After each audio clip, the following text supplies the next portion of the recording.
speaker, ladies and gentlemen, has been a vocal force in fact, shaping, India's governance, and also be it inside the parliament or outside. She has been quite vocal in shaping India's political landscape, and inside the parliament or on the ground, she has always, in fact, carried forward a legacy of governance that is deep-rooted in justice, equality, and forward-thinking policies. Ladies and gentlemen, please join me in welcoming Srimati Kanimozhi Karunanidhi for a fireside chat on North-South Divide, Politics of Pride, with my colleague Madhav.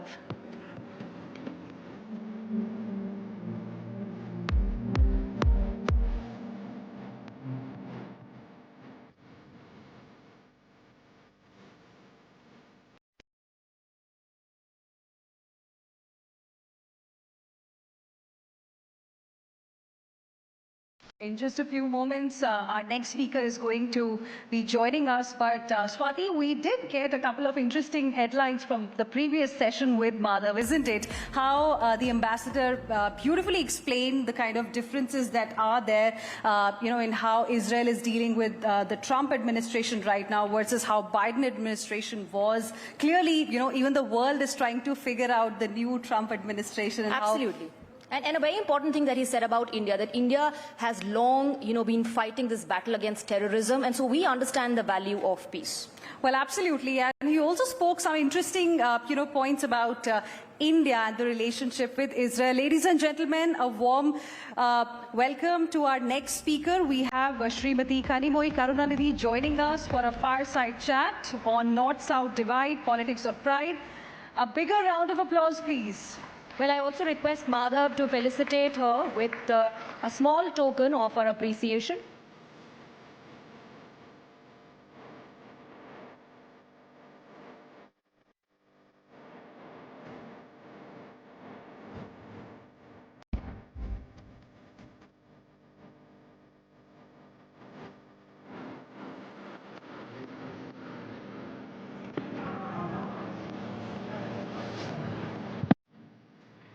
Thanks so much for that, Swati, as well as Hina.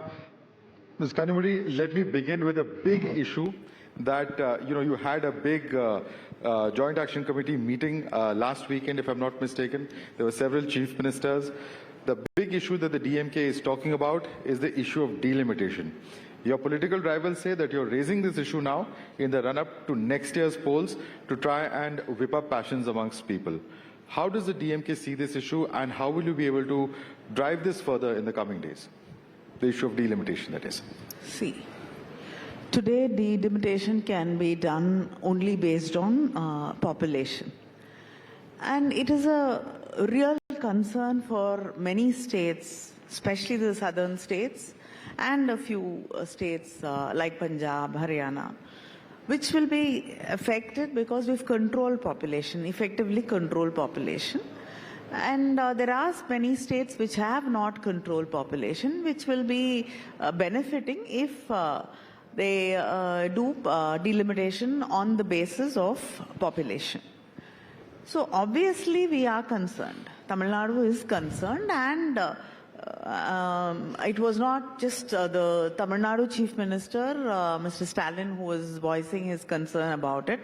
It is Kerala, Karnataka, Andhra, Telangana, Punjab, and many other states which have, and the chief ministers and political leaders, Odisha, political leaders from various parties who came together to voice their concern on one single platform.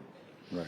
So it is not DMK alone, and it is not something which is, baseless.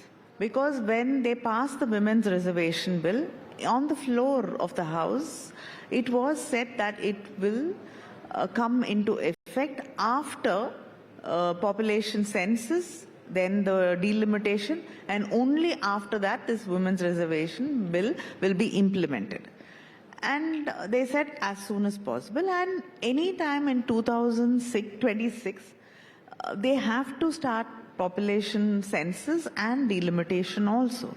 Right. So this is the right time to talk about it. If you don't talk about it today, after everything is over, what is the point in talking about it? So we don't want Tamil Nadu, for example, if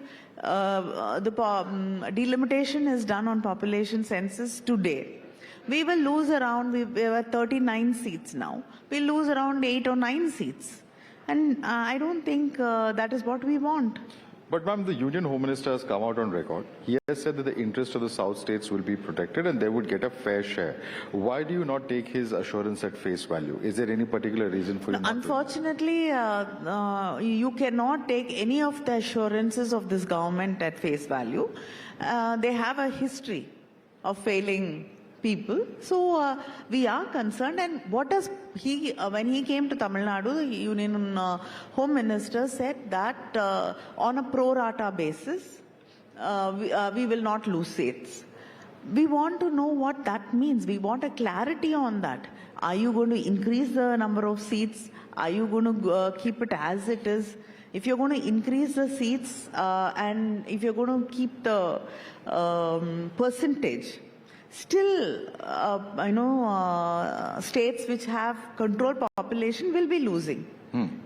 So we want to have a clarity about it. There is no discussion. We've been requesting for a debate or a discussion in Parliament and it hasn't happened.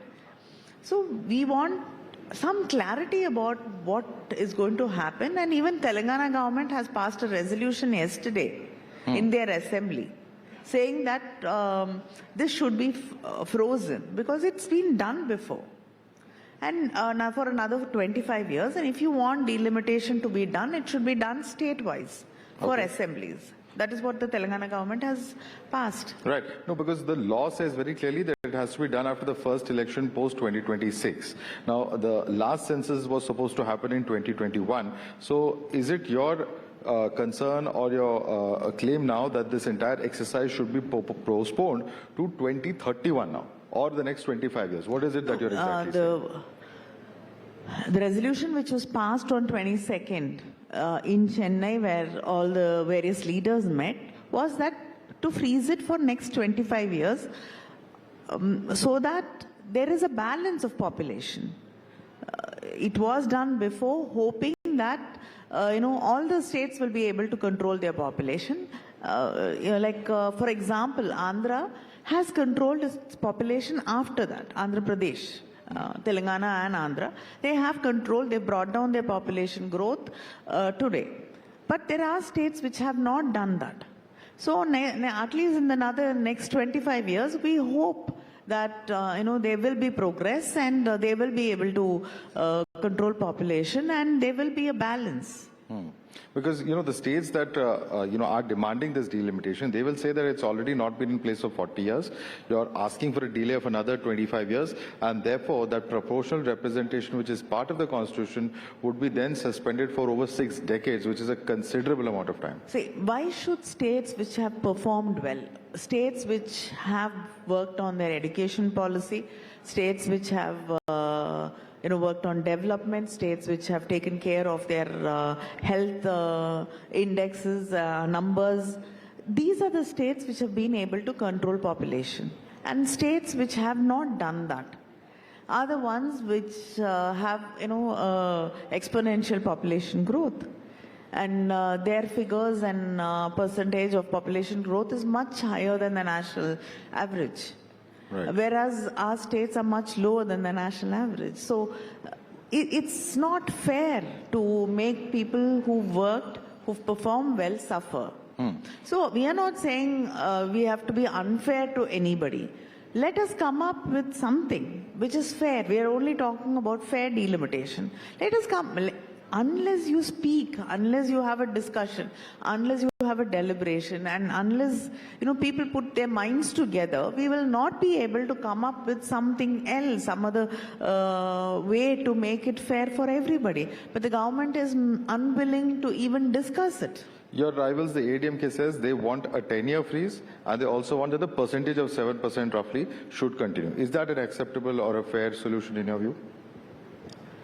See, keeping this 7% will not actually be fair because there are states which will be actually getting the difference between the states which have not controlled population and which has controlled population will become much more. So that is what we are saying is, let us talk about and come up with something which is right for everybody.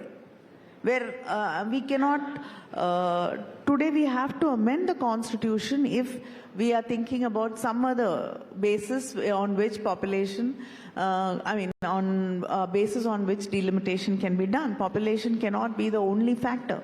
Right. But for that, you have to constitute a committee or something where you can discuss about it. Take it further. Think about what are the ways and means we can figure out a solution, a fair solution. The government cannot say that the Home Minister came and made a speech in public saying that Tamil Nadu will not be affected, so we have to take it at face value and leave it. That's not asking for something which is unfair. Right. Let me also come across the entire issue of the whole language policy, the NEP in particular. Now, several of your party's leaders have come out and said that this is Hindi imposition. The BJP says there's no Hindi imposition when it comes to a third language. All that's been said is that it should be an Indian language. It can be Kannada, it can be Malayalam, it can be Tamil, it can be Bengali, it can be Punjabi, any Indian language. So where is the question of Hindi imposition is what the centre and the BJP are saying. Your response to that? See, why should you actually limit it to one Indian language? A child can learn any language they want. It can be a foreign language, it can be an Indian language. It depends on what the child or the family thinks it is important to them. Next thing is, in Tamil Nadu, we have a long history of, Hindi, anti-Hindi struggles. And we don't want any language to be imposed on us. And there was a resolution passed in Parliament saying that Tamil Nadu can continue with the two-language policy. So today, it is not Tamil Nadu which has brought back this issue to center stage.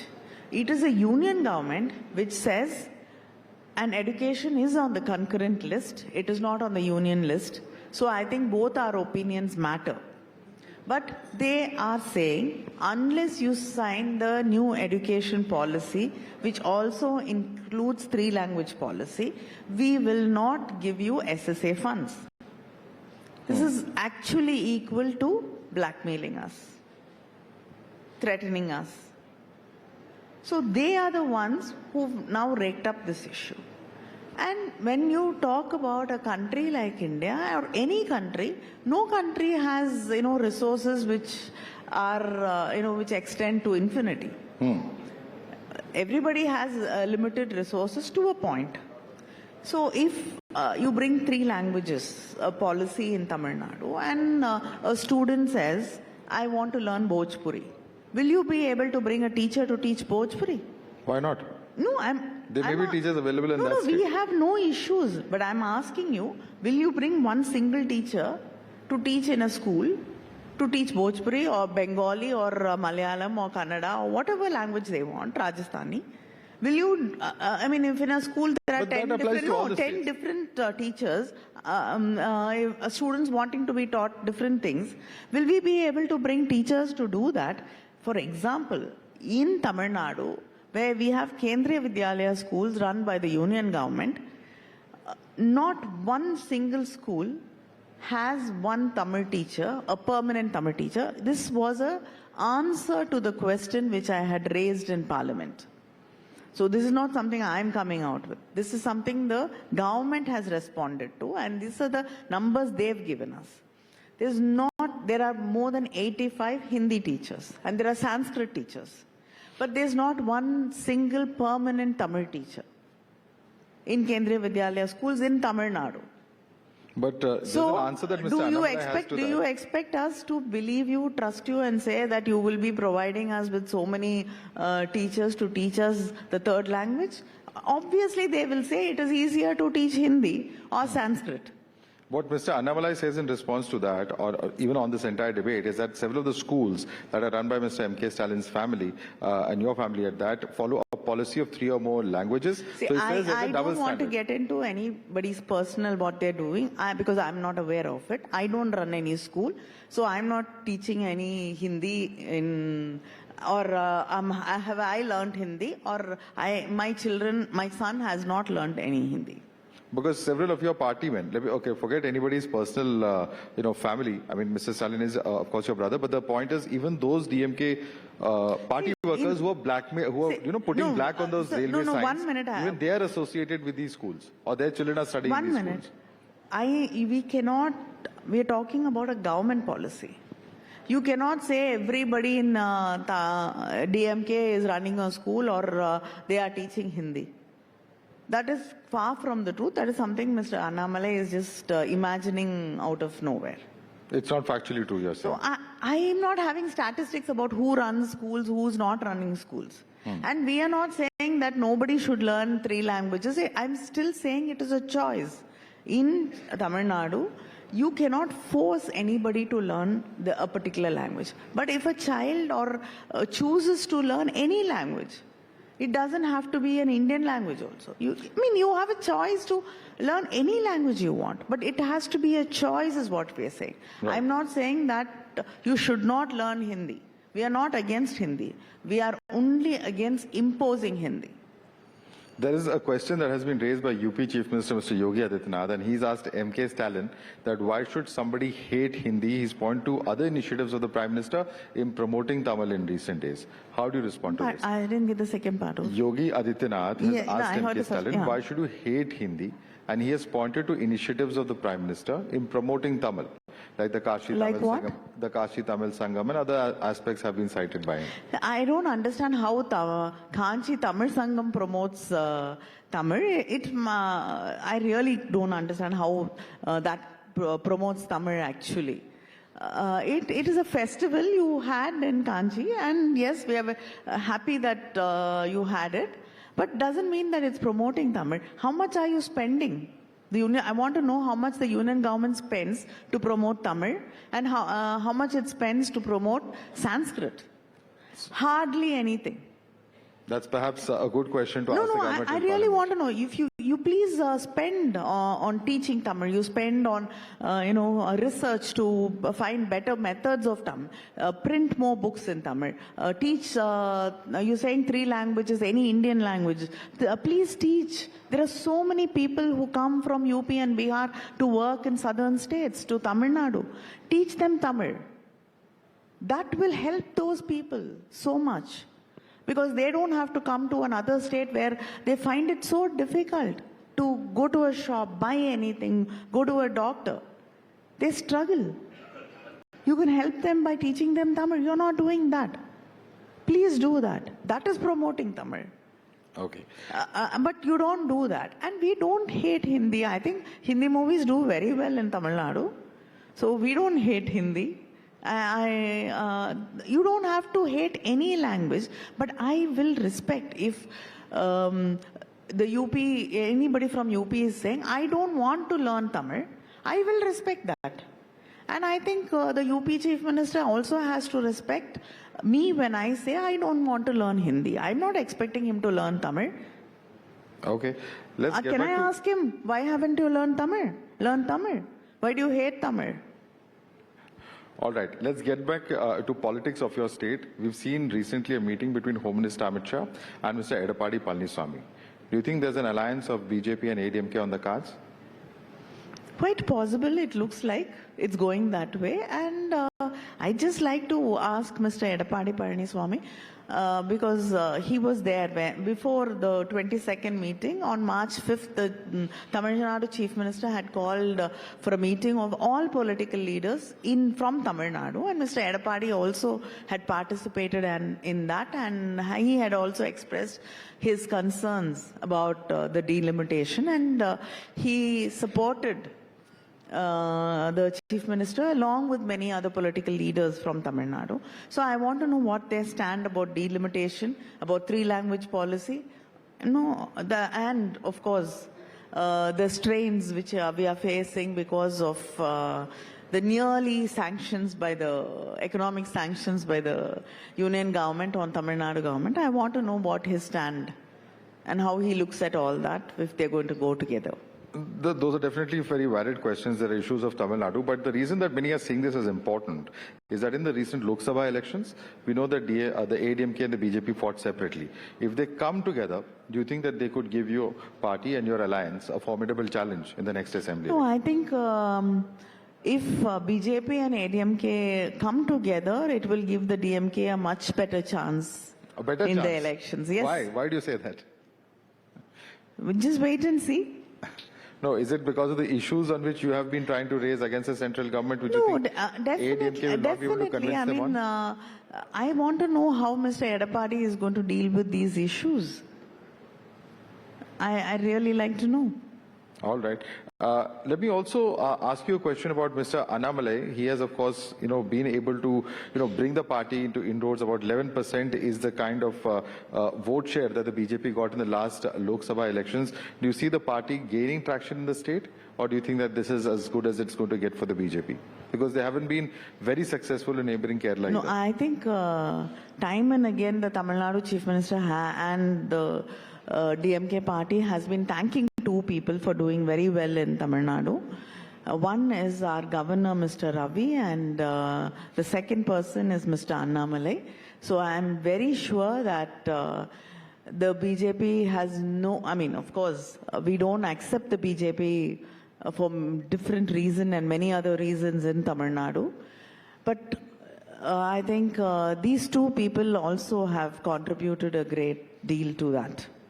All right. Let me also ask you about another issue, which is, of course, the issue that BJP keeps raising, which is of Udayanidhi Stalin and his anti-Sanatan comments. While it may or may not have had an impact yet on ground in Tamil Nadu, there are many who say that this has adversely affected the India alliance in the rest of the country. How do you see this kind of perception that has been built, and particularly the statements, because they have been perceived as being anti-Hindu statements? See, when you talk about Sanatan Dharma, I mean, I think Mr. Udayanidhi Stalin has explained that when it is about caste system, we oppose it.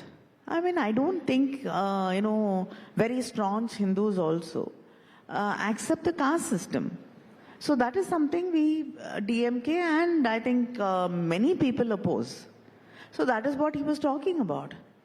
And I don't think why it has to have adverse effects, because I think most of us here do not accept, caste hierarchy or the caste system. Just say we are against caste system rather than saying dengue, malaria. Pardon? Why not just say I am against caste discrimination, definitely caste as opposed to saying dengue, malaria, etc.? No. See, caste system is something which is a social evil. And you have to accept that we have to do away with the caste system and the caste hierarchy, and we cannot continue. I mean, you can be a believing Hindu, you can be a very devout Hindu, but it doesn't mean that you believe in the caste system or you have to accept the caste system. But why use this terminology that Sanatan Dharma is a dengue or a malaria? See, I definitely think caste system is an evil. I'm sure you also think caste system is an evil in society. That's my exact point. Why not say caste system is evil? Why say Sanatan Dharma is dengue, malaria? See, that's the point. When that is what it is meant. But it's open to interpretation. Pardon? But it's open to interpretation, Yeah, and therefore BJP capitalizes on it also. Any philosophy, any philosophical term is open to interpretation. I think the way I see it, the way he sees it, the way you see it will be different. All right. We are also in the midst of a very heated session of Parliament.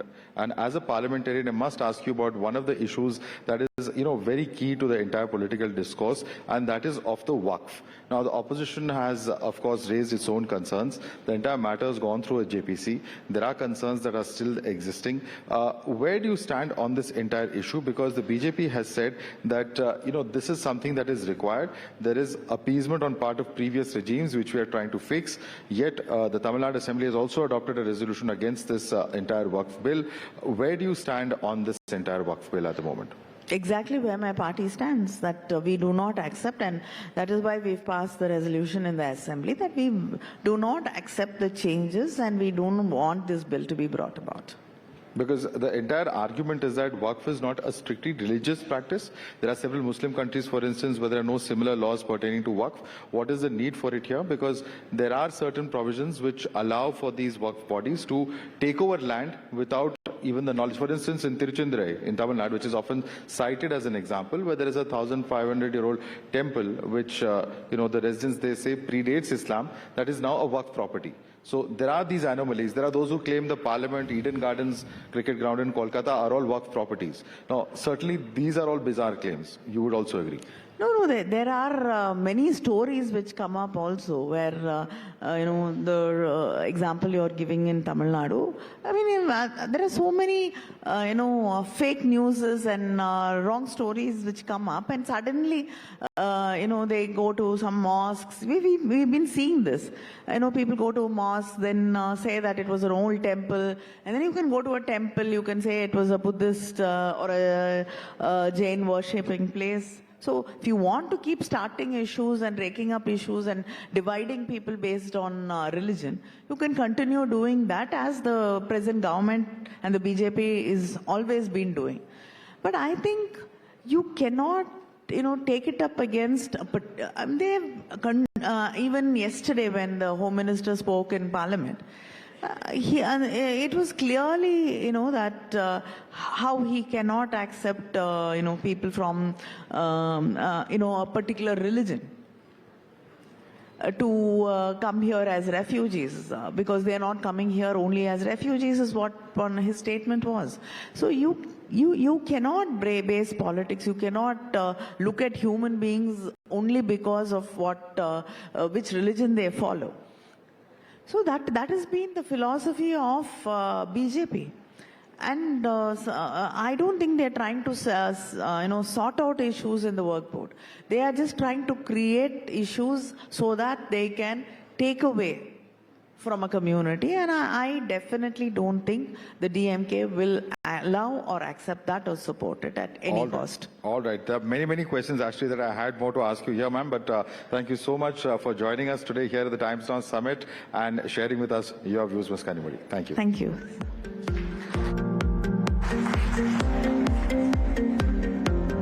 Thank you very much, Honourable Member of Parliament. And